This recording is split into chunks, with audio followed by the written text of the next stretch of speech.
मला काय मदत पाहिजे सांगा, आम्ही रेड कार्पेट देतो, आम्ही सबसिडी देतो, सिंगल विंडो क्लिअरन्स आम्ही देतो. म्हणून तर मोठ्या प्रमाणात केसरकर इकडे आहेत. 4 लाख लोकांना जर्मनीमध्ये रोजगार देण्याचा एमओयू साईन झालेला आहे.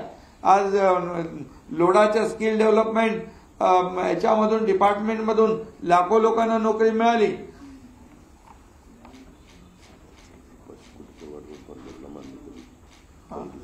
आणि त्याचबरोबर आज आपण पाहतोय की सरकारी नोकऱ्या कुणी सुरू केल्या.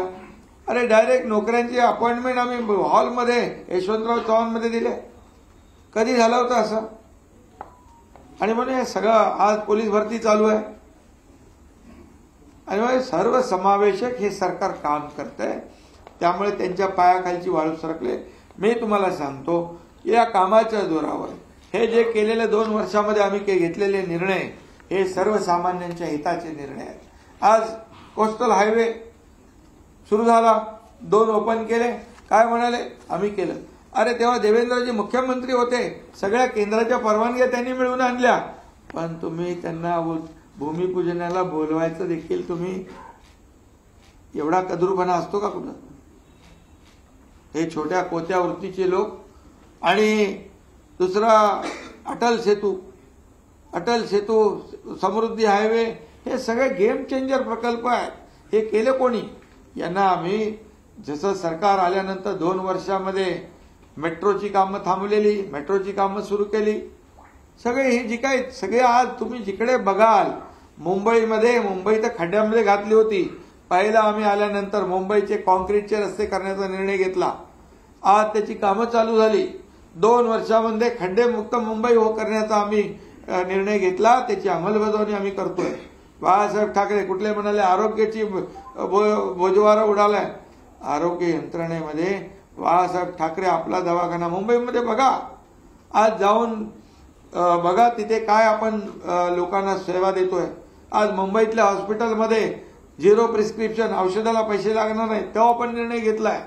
आज कॅशलेस आपण सेवा करतोय. त्यामुळे हे सगळं जे आहे हेल्थ, एज्युकेशन, सगळ्याच क्षेत्रामध्ये, कृषी विभागामध्ये, सर्व क्षेत्रामध्ये, उद्योग विभागामध्ये आज ज्या पद्धतीने लोक येत आहेत, खऱ्या अर्थाने हा जो काही विकास आहे हा लोकांना पावत नाही. आणि आता केंद्र सरकारमध्ये पुन्हा मोदीजी आलेत. त्यांनी मगाशी मी म्हटलं की शेतकऱ्यांसाठी निर्णय घेतला तसा वाढवांचा 67,000 कोटीचा प्रकल्प आज त्यांनी मंजूर केला. आज पूर्णपणे गेम चेंजर होईल, तिथे विकास होईल. आज जसं अटल सेतू किंवा मुंबई पुणेमुळे जे काही समृद्धीमुळे जो विकास झाला, आज मुंबईमध्ये आपण पाहिलं अटल सेतूच्या जिथे लँडिंग होतं, एअरपोर्ट होतोय, पनवेल त्या भागातला उरण, हा सगळा विकास होईल. पालघरचा विकास होईल. आणि मग संपूर्ण राज्याचा विकास झाला पाहिजे ही भूमिका आम्ही घेऊन चाललेलो आहे. आणि म्हणूनच या ठिकाणी आज त्यांची जी काही पोटतिडीक आहे त्यांना कळलेलं आहे की ठीक आहे, आता एकदा ते ज्यांनी संविधान बदलणार म्हणून खोटं नॅरेटिव्ह तयार करून लोकांमध्ये भीती निर्माण करून आरक्षण तुमचं जाणार म्हणून आता लोकांनी ज्यांनी मतदान केलंय तेही आता पस्तावलेत. मोदीजी तर बसलेत तिकडे, प्रधानमंत्री बनलेले आहेत. आणि त्यामुळे हे सगळं जे आहे आज आपण पाहिलं तर मुंबईमध्ये देखील 2 लाख 2.5 लाख मतं महाविकास आघाडीपेक्षा आम्हाला जास्त मिळालेले. आणि पर्सेंटेज किती? 0.1.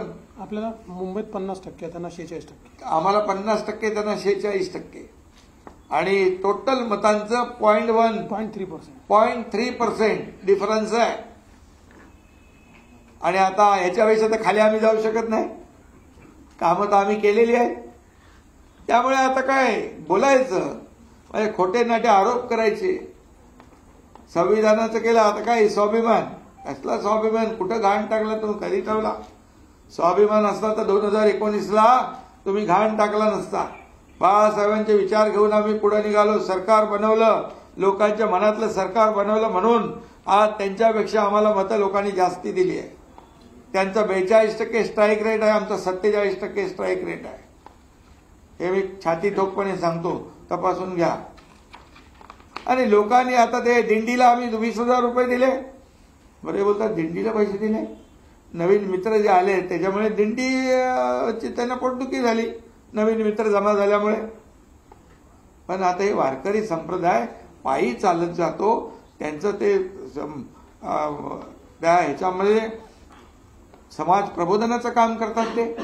आणि त्यांना आम्ही 20,000 रुपये दिले. ते आतापर्यंत कधी दिले नाही, यावेळेस दिले. ती पोटदुखी झाली. आम्ही ज्या ज्या योजना करतोय त्या आता पुढे बघा, आता उद्या बजेट झाल्यावर काय काय बोलतील. त्यामुळे आम्ही तुम्हाला सांगतो गेले 2 वर्षामध्ये केलेले जे काम आहे त्या कामाच्या जोरावर आणि आता येणाऱ्या अर्थसंकल्पामध्ये देखील आम्ही लोकांच्या हिताचे निर्णय घेणार आहोत. आणि घरी बसलेल्या लोकांना लोक मतदान नाही करत, फील्डवर उतरून काम करणाऱ्या लोकांनाच मतदान करतात. हे लोकसभेची निवडणूक ही आता त्यांनाही कळलेली आहे. एकदाच होतं, परत परत होत नाही. आणि आता होईल ते कामाच्या जोरावर होईल. आणि या राज्यामध्ये मी आपल्याला एवढंच सांगतो की जनता जनार्दन, काही लोक काय म्हणाले, कुठे निरोप द्यायचा सभा, काय निरोपाचं अधिवेशन आहे, तर निरोप द्यायला तर यायला पाहिजे का नाही सभागृहात, का फेसबुक लाईव्हवर निरोप संभ्रम केला. आणि निरोप काय, निरोप द्यायचा का घ्यायचा हे जनता ठरवत असते. हे जनता जनार्दनाच्या हातात असतं. त्यामुळे जनतेची सेवा आम्ही केलेली आहे. आम्ही रस्त्यावरची माणसं आहोत, आम्ही रस्त्यावरचे कार्यकर्ते आहोत, जमिनीशी जुडलेले कार्यकर्ते आहोत. आणि म्हणून जेव्हा आपत्ती येते तेव्हा शेतकऱ्यांच्या शेतात आम्ही जातो, जिथे कुठे आपत्ती येते तिथे जातो, महापुरात जातो, घरात नाही बसत. त्यामुळे लोकांना माहीत आहे काम करणारं सरकार कोण आहे आणि फक्त खोटे आरोप करणारं सरकार कोण आहे. त्यामुळे आमची अधिवेशनामध्ये आमची तयारी आहे. हे शेवटचं अधिवेशन आहे. या टर्मचं लोकांचे प्रश्न सुटले पाहिजे, लोकांनी चर्चेमध्ये भाग घेतला पाहिजे, राज्याचे प्रश्न मांडले पाहिजे, आपल्या मतदारसंघातले प्रश्न मांडले पाहिजे, त्याला न्याय मिळवून घेतला पाहिजे, ही आमची तयारी आहे. आणि त्यामुळे विरोधकांनी ठीक आहे, सरकार चुकत असेल तिथे ठीक आहे, परंतु सरकार विरोधाला केवळ विरोध करणं हे विरोधी पक्षाचं जे काय काम आहे ते त्यांनी आम्हाला वाटलं की या शेवटच्या अधिवेशनामध्ये ते थोडं आपापल्या मतदारसंघातली कामं, त्याची चर्चा, काही महत्वाचे विषय घेतील.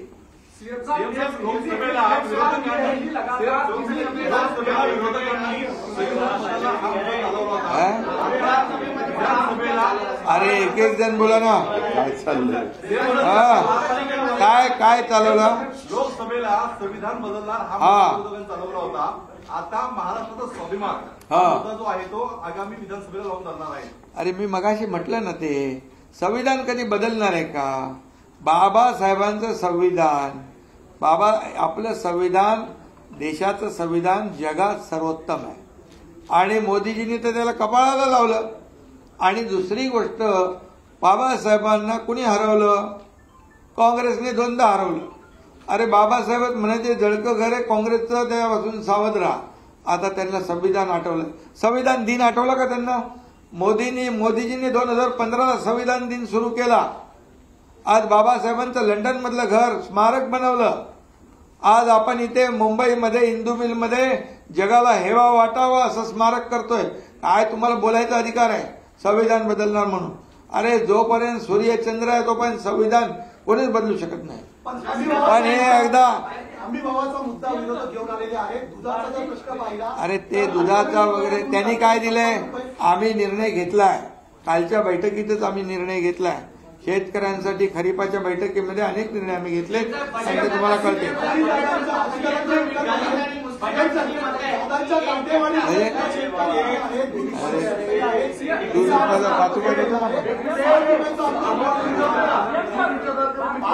त्याबद्दलचं उत्तर मी सभागृहात देईन, काळजी करू नका. जी एक गट्टा मत आहे ती आपण पाहिलं की काँग्रेस आणि उभाटा पक्षाला प्रकरणात लोकसभेमध्ये पाहायला मिळाली. विधानसभेमध्ये पण हाच ट्रेंड चालेल असं बोललं जातं. यासाठी तुम्ही काय करणार. अरे बाबा, 1 लोकसभा म्हणजे 6 विधानसभा. आता 6 विधानसभेतली एकत्र मतं आली ही विधानसभेमध्ये एकीकडे 40,000 50,000 दुसरीकडे 3 लाख मतं आहेत आणि आता सगळे जागृत झालेले आहेत. एवढं करून पण मिळवलं काय? किती पर्सेंटेज आपल्यापेक्षा जास्ती मतं मिळवली तर त्याचा अभ्यास करा.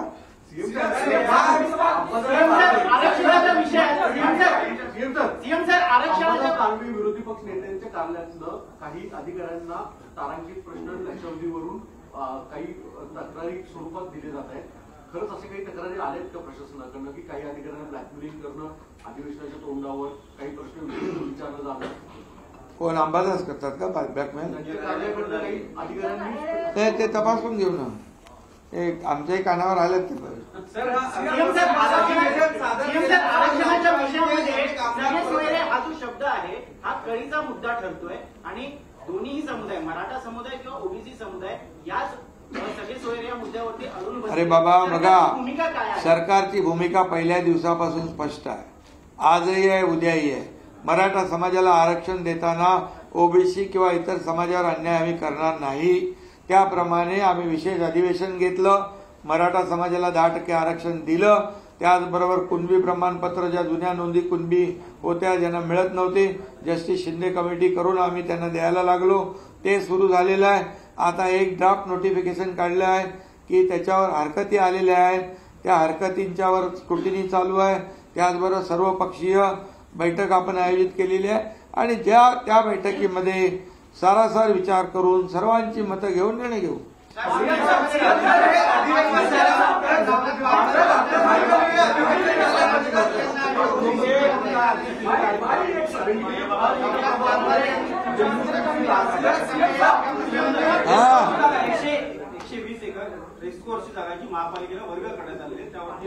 काय झालं ते? काय प्रॉब्लेम आहे?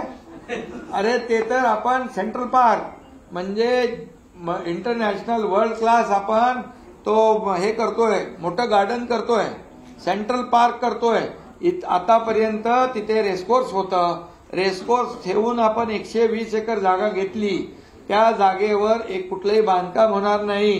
ती जागा पूर्णपणे गार्डन म्हणून आपण वापरणार त्या ठिकाणी. आणि दुसरी गोष्ट, आपलं जे कोस्टलचं गार्डन होणार आहे ते 200 म्हणजे 180 एकर आणि हे 120 एकर खालून आपण सबवे करून हे गार्डन एक करणार. 300 एकरचा सेंट्रल पार्क मुंबईत होणार. 300 एकर. तुम्ही विचार करा, ही हिंमत कुणी दाखवली? आपल्या सरकारने. मग महालक्ष्मीपेक्षा मग ते का थांबलं? एकदा सुरुवात केली होती मागच्या सरकारमध्ये, मग कुठं अडकलं? कोण त्यांना भेटलं? मग महालक्ष्मीतलं त्यानं महालक्ष्मी राहिली बाजूला, लक्ष्मी दर्शन झालं का? काय झालं? का थांबलं? ते थांबलं का? आणि ते आम्ही करण्याचं धाडस केलंय.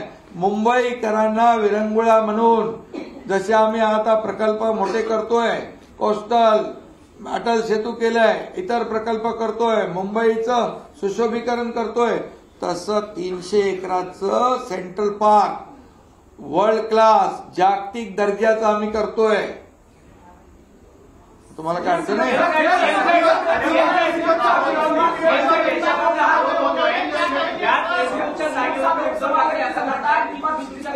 मित्रांसाठी जागा उपलब्ध करून दिली. कुठे?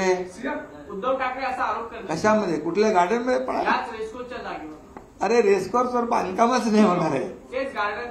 गार्डन मध्ये खेळायला काय? आमचे मित्र 120 मित्रांना बोलू, त्यांच्या मित्रांना पण बोलू. 120 एकर म्हणजे 300 एकराचं गार्डन मुंबईमध्ये होत आहे. पत्रकार मित्रांनो, तुम्हाला याची नोंद घ्या. 300 एकरचं गार्डन सेंट्रल पार्क या मुंबईत होत आहे. एक मोठा ऑक्सिजन पार्क आहे. आम्ही डीप क्लीन ड्राईव्ह सुरू केलं. पोल्युशन खाली आलं, रस्ते साफ झाले. खड्डे आहेत का आता? इतके वर्ष खड्ड्यामधून प्रवास केला ना तुम्ही?